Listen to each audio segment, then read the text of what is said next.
Some books entertain you, some books teach you, and some books quietly change how you see reality.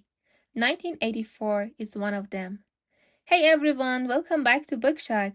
If you enjoy thoughtful book summaries that go beyond the story and explore the ideas behind it, make sure to subscribe and like this video. It really helps the channel grow. Now let's take a closer look at one of the most influential novels of the 20th century. 1984 is a dystopian novel written by George Orwell, published in 1949. Orwell didn't try to predict the future with technology. Instead, he explored something far more dangerous. What happens when power has no limits? This book isn't about machines taking over.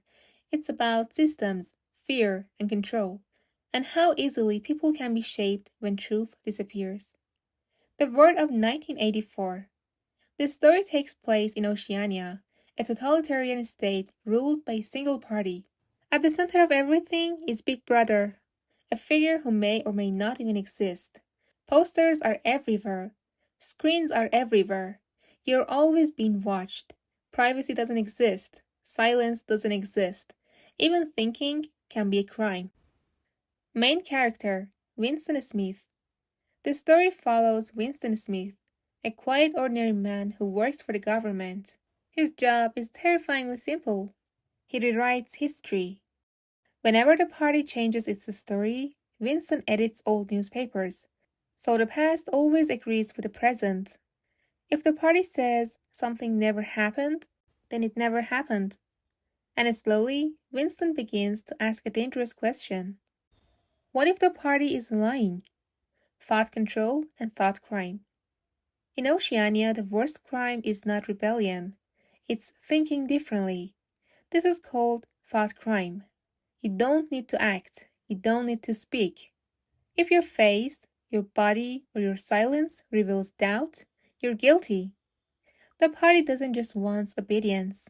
It wants belief. Newspeak. Destroying language.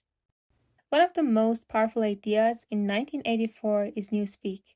The government slowly destroys language to limit thought. If a word doesn't exist, you can't think it. If you can't think it, you can't rebel. Freedom, rebellion, individuality, all is slowly erased, one word at a time. This is not censorship. This is mental engineering. Julia and forbidding humanity. Winston eventually meets Julia, a woman who secretly rejects the party in her own way. Their relationship isn't just romantic, it's rebellion. Love, desire, and trust are all illegal because they create loyalty outside the party. For the first time, Winston feels human.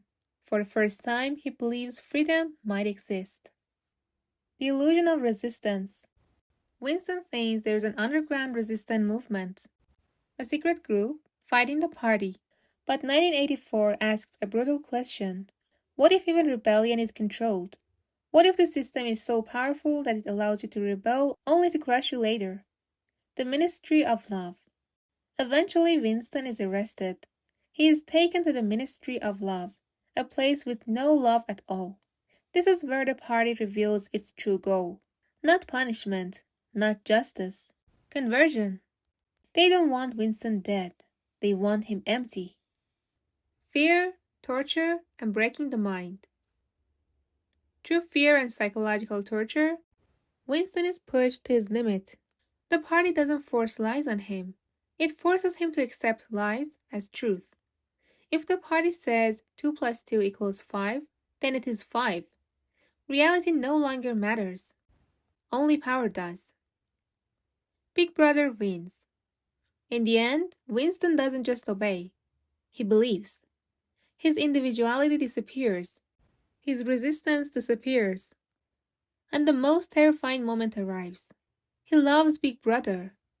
Not because he must, but because he no longer knows how not to. Why 1984 still matters? 1984 is not a warning about the future. It's a warning about human nature, about fear, about propaganda, about how truth dies quietly. This book asks you, who controls information? Who defines truth? And how much freedom are you willing to trade for comfort? Thank you so much for watching. If this summary made you think, make sure to like, subscribe, and share this video with someone who loves powerful books.